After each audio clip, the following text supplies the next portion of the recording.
सुनी होगी। एक राजा था, वह अपने राज्य को बहुत अच्छी तरह बड़ी चिंता करके ईमानदारी से सभी के सुख दुख में सम्मिलित होते हुए चिंता करता था।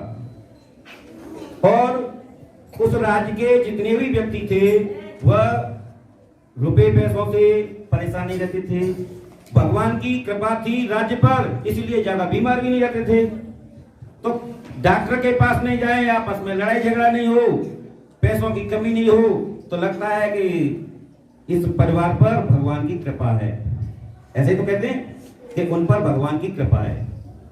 एक बार की बात है, राजा सोया हुआ था और रात्रि में स्वप्न देखा कि लक्ष्मी जी आई हुई हैं। उसका सत्कार किया। लक्ष्मी जी ने कहा कि राजन, आपके यहाँ रहते रहते हमें बहुत दिन बीत गए, अब हम चाहते क्या है, अब हमारा आपके यहाँ आने का रहने का समय पूर्ण हो चुका है, अब हम यहाँ से जाएंगे। परमात्मा ने जितने दिन के लिए आपके पास भेजा था, आपका पुण्य पूरा हुआ, अब हम यहाँ से,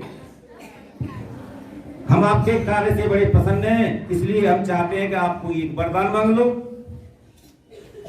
आप जो चाहते हो वो मांग लो। तो राजा ने कहा कि हे देवी, मैं आपको मुझे सचेत करने के लिए धन्यवाद देता हूं, लेकिन मैं अपने परिवार से पूछ लूं मैं वरदान क्या मांगूं, मेरी बुद्धि तो काम नहीं कर रही है।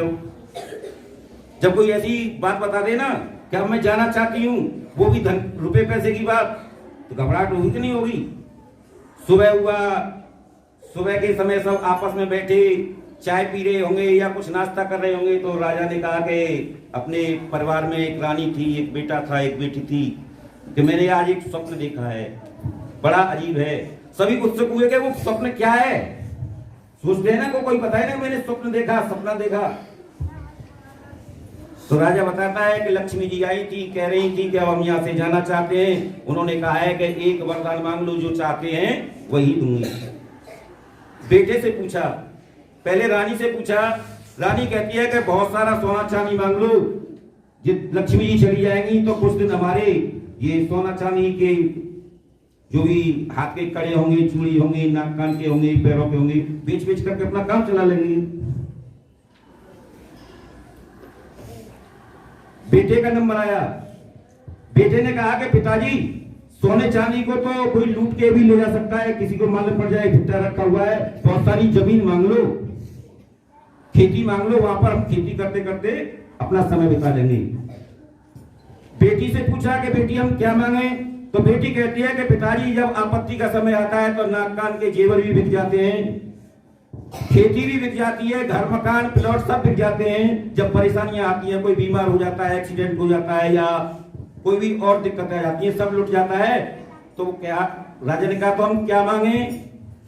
तो बेटी जो जवाब देती है उसको ध्यान से सुनेंगे, और यदि आपको जीवन भर यह याद रहा तो आपके पास गरीबी कभी नहीं आएगी, परेशानी हो सकती है।